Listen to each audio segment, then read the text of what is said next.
একটা খারাপ video post করলো, তখনই আপনারা আমাকে নিয়ে খারাপ খারাপ কথা বলছেন। আপনার মনে যেটা আসছে সেটা নিয়ে আমাকে নিয়ে ভিডিও করছেন।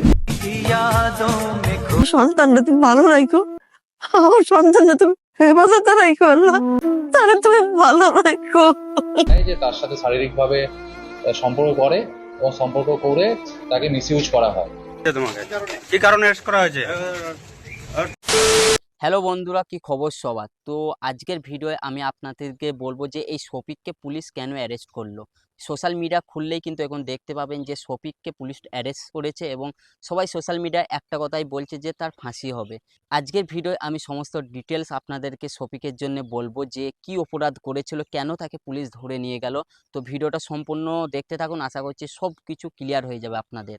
তো প্রথমে আমি শফিকের পরিচয় দিয়ে দিই। তার বাড়ি হচ্ছে মুর্শিদাবাদ জেলা, একটা গ্রাম থেকে থাকে, সেটা হলো রেজিনগর, ঠিক আছে। তো শফিক একটা ইউটিউব চ্যানেলে কাজ করতো, আপনারা সবাই হয়তো জানেন, পল্লীগ্রাম ইউটিউব চ্যানেলে কাজ করতো। তো এক সময় কিন্তু তাকে সেই চ্যানেল থেকে বের করে দেওয়া হয়। এবার কেন বের করে দেওয়া হয় সেটা আমি বলি। দেখুন, শফিক কাজ করতে করতে কিন্তু কিছু খারাপ অভ্যেসের মধ্যে চলে যায়, যেমন সিগারেট খাওয়া, আরও বাজে অনেক নেশা যেগুলো থাকে সেই সব। আর সব থেকে বড় হলো মেয়েবাজি।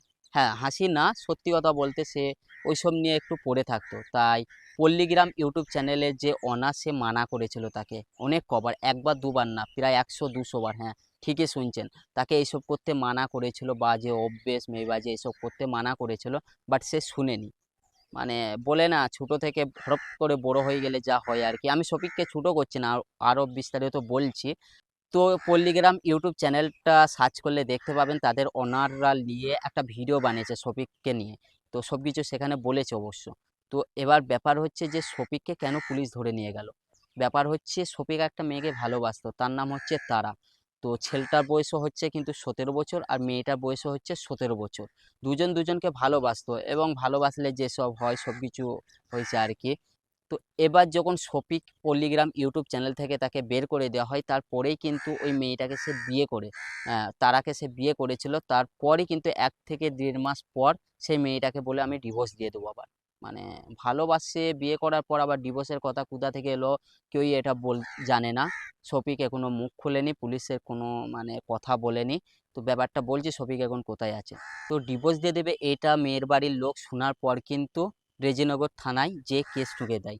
একজনের নামে না, শফিকের নামে না, 3জনের নামে।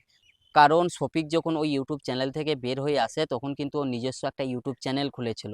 সেখানে 3-4জন কাজ করতো, ও ওই রকম কমেডি ভিডিও আপলোড করতো। এবার 3জন যারা মানে ছেলে ছিল, তাদের ভেবেছে বন্ধু একসাথে থাকে, ওরা সব কিছু জানে, তাই 3জনের নামে কেস করেছিল। তো 3জনা বন্ধুর মধ্যে একজনের নাম হলো রুবেল, একজনের নাম হলো রাকেশ, আর শফিক তো আছেই। তো এদের 3জনের নামে কিন্তু কেস করে দেয়। আর শোনা যাচ্ছিল যে তাদের বাপ মার নামেও কেস করেছে, বাট এটা হয়তো মিথ্যা। কারণ তার বাপ মারা নিজেদের ঘরেই আছে, পুলিশে ধরে নিয়ে যায়নি। বেশ, সেটা হলো। আবার এদের 3জনের মধ্যে কিন্তু 3জনকে ধরতে পারেনি, শফিককে ধরতে পেরেছে আর রুবেলকে ধরতে পেরেছে। আর বাকি থাকলো রাকেশ, সে কিন্তু পালিয়েছিল, তাকে এখনো ধরতে পারেনি পুলিশ। এই 10 থেকে 12 দিন হয়ে গেল, তার কোনো খোঁজই পায়নি, সে পালিয়েছে। এবার এদের মধ্যে কিন্তু তারা যে মেয়েটা আছে তাকেও কিন্তু অ্যারেস্ট করে নিয়ে গিয়েছে, কারণ বয়স পূজা নিয়ে ওদের বিয়ে হয়ে গেছে। শফিক নিজেই স্বীকার করেছে যে ওটা আমার বউ, বিয়ে করেছি বিয়ে পড়িয়ে, মানে রেজিস্ট্রি না, সরকারি খাতায় না, এমনি জাস্ট বিয়ে করে নিয়েছে, বিয়ে পড়ে, মৌলবিতে পড়ায় না মুসলিমদের, সেইভাবে পড়ে করে নিয়েছে।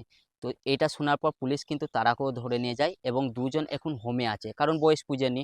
তাদের জেলে রাখা হয়নি বা থানায় না, হোমে একটা জায়গা থাকে বয়স না পুজলে, তো ওইখানে ভরা আছে। এবার এই রাকেশ, রুবেল আর শফিক, এবার রাকেশকে তো ধরে নিয়েছে আর রুবেলকে ধরতে পারেনি। তো এদের মধ্যে যখন এই রুবেলকে ধরে নিবে, পুলিশ নিয়ে আসবে, তারপরে কিন্তু এরা 3জন হয়তো ছাড় পাবে। কারণ 3জনের নামে কেস করেছে, 3জনকেই তো চাই, তা না ছাড়া তো ছাড় পাবে না, কারণ এইরকমই নিয়ম আইনের। এবার বাকি তো আমি জানি না ঠিক, বাট এখনো 3জনই ছাড়া পায়নি। পুলিশ ওদের নিজেদের কাছে রেখেছে, ওদের 2জনকে হোমে আর ওকে ইতে রেখে দিয়েছে থানার মধ্যে। এবার সম্পূর্ণ ব্যাপারটা আশা করছি বুঝতে পেরেছেন যে কি ঘটেছে, কিরকম কি হয়েছে। আর এই কেসটা কিন্তু মেয়ের মা নিজে যে করেছিল, ঠিকই কথা, যদি মেয়ের বিয়ে হয়েছে শোনার পর আবার ডিভোর্স দিতে চাই, যে কেস করে দিয়েছে। এবার অনেকেই নাকি খারাপ যে রিপোর্ট মানে কেস করেছে, যে আমার মেয়েকে রেপ করে দিয়েছে, এইসব করেছে, এইসব শোনা যাচ্ছে আর কি। ঠিক আছে। তো শফিক তো মেনে নিয়েছে যে ওটা আমার বউ, তো কোনো অসুবিধা নেই, শফিকের কোনো ফাঁসি হচ্ছে না ভাই, বড় অপরাধ করে ফেলেনি।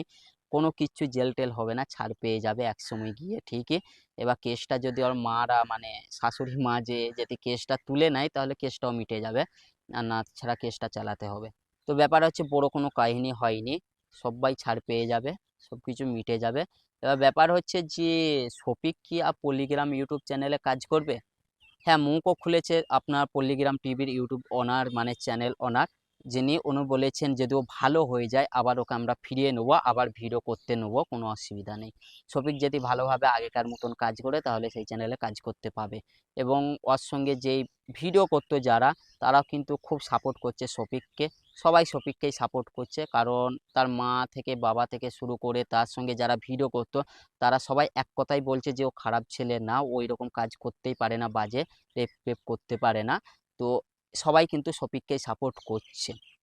এবার ব্যাপারটা হচ্ছে মেয়ের মা যিনি আছেন তিনি কিন্তু একটু বদমাশ শুনলাম সবার মুখে থেকেই, কারণ প্রতিনিয়ত সে একটা কথাই সে বলে যাচ্ছে উল্টো পাল্টা শফিকের নামে, এই কারণে কিন্তু আরো মানে বেড়ে যাচ্ছে, তাদের বের হয়ে আসতে মানে টাইম লেগে যাচ্ছে। যাই হোক, এখনো 10 থেকে 12 দিন হয়ে গেল শুনলাম এই ঘটনাটা। তো দেখি আর কতদিন কিভাবে কি চলে, কোন নতুন কোনো আপডেট আসলে আমি আপনাদেরকে অবশ্যই দিয়ে দেবো। ভালো থাকবেন সবাই, আজকের ভিডিওটা এ পর্যন্তই।